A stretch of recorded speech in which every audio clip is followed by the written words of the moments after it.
No contact is a huge mistake, and if you're thinking about doing it, I want you to watch this video all the way through to the end because it could perhaps save you a lot of time, a lot of frustration, and a lot of disappointment and heartbreak. Hey there, it's Clay with modernlove.life. If you're thinking of trying to save your relationship with your ex, then you've probably heard about this thing called the no contact rule. It basically says, either don't contact your ex for like a month and then, reach out to them or send them a handwritten, heartfelt letter that you've written out by hand, taking accountability for all the things that you think you've done wrong. Or it says, just don't contact them. Don't contact them, no matter how long it takes. Don't contact them, and eventually they will crack under the pressure and they'll come crawling back to you because they miss you so much over broken shards of glass. I want to caution you about using this strategy, either one of these strategies, because no contact can actually do a lot more harm than good. Let's go ahead and get into why this is the case. First of all, no contact sends a very anti-relationship message. That is to say, if your ex is in a place where they actually do want to have a relationship, they actually do want to have some sort of great, meaningful bond with someone, using no contact can be the exact opposite of what you want to do. It says when the going gets tough, when things get hard, when things get difficult or challenging, I disappear. I go away. I'm out of here. I'm gone. I'm vanished. And that's probably not the kind of thing that someone who's looking for a great relationship is going to be looking out for. What is it somebody who is going to want to have a great relationship is going to look out for? They're going to want to see communication, and they're going to want to see cooperation. Neither one of these things are what you get from no contact or mind games or reverse psychology or playing hard to get or anything else like that.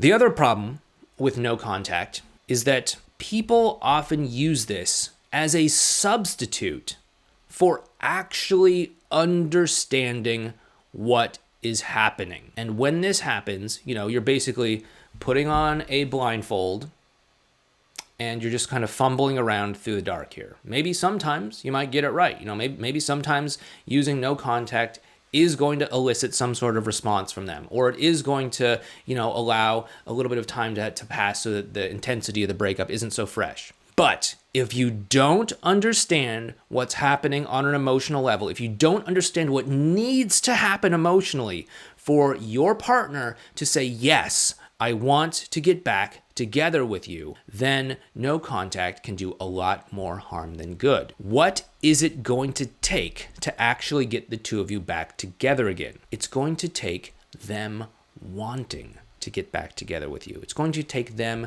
seeing a future with you. It's going to take them feeling an emotional connection that's so strong that they want to go out of their way to pursue it. They want to go out of their way to prioritize it. They want to go out of their way to make sure that that emotional connection has a place in their present and in their future. And no contact isn't going to do that.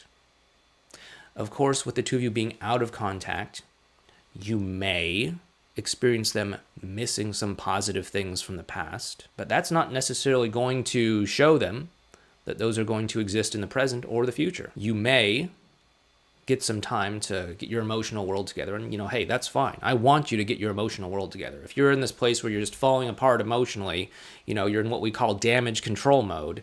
You're panicked, you're contacting them 100 times a day, you're begging and pleading, you're buying them gifts, you're apologizing left and right, you're doing all the stuff that we all have probably figured out in one way or other doesn't work. If you're doing all that, then yeah, you might need to take a little bit of a time out and to just get your head on straight. I get it. I've been there myself. I've done those many things and more when I was in my own version of damage control mode before in the past. We've all pieced together pretty quickly that that is not a good strategy for saving your relationship. Oftentimes, the most common reason why so many people are recommending no contact. Another big problem is that people, as I said before, don't recognize the emotional connection that needs to be developed. And so they just use no contact as their only tool. When their ex won't talk to them, they do no contact.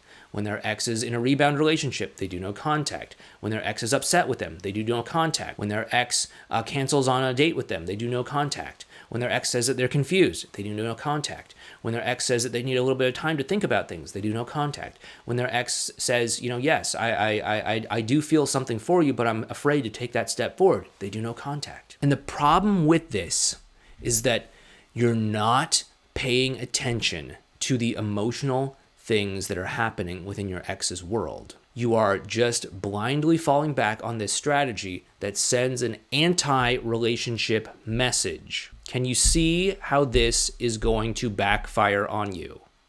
Can you see how this is holding you back? Can you see how this is causing more harm than good? If you can, then it's time to consider other options than just using no contact or mind games or reverse psychology. Your ex isn't going to get back together with you because you didn't talk to them for a month. They're not going to get back together with you because you played some reverse psychology game. They're not going to get back together with you because you played hard to get or because you used a mind game. They're going to get back together with you because of the emotional connection between the two of you. They're going to get back together with you because they see a bright future with you in it, and they want that for themselves. They want to go out of their way to pursue it. They're going to go out of their way to prioritize it. And if that is something that you want for yourself, then you're going to need to have a different strategy. Up next, I want you to go ahead and check out this video right here on how to get your ex back without no contact. Go ahead and check it out there. It's what's worked for lots of our clients, and I think you're going to find it very insightful and very helpful. Take care.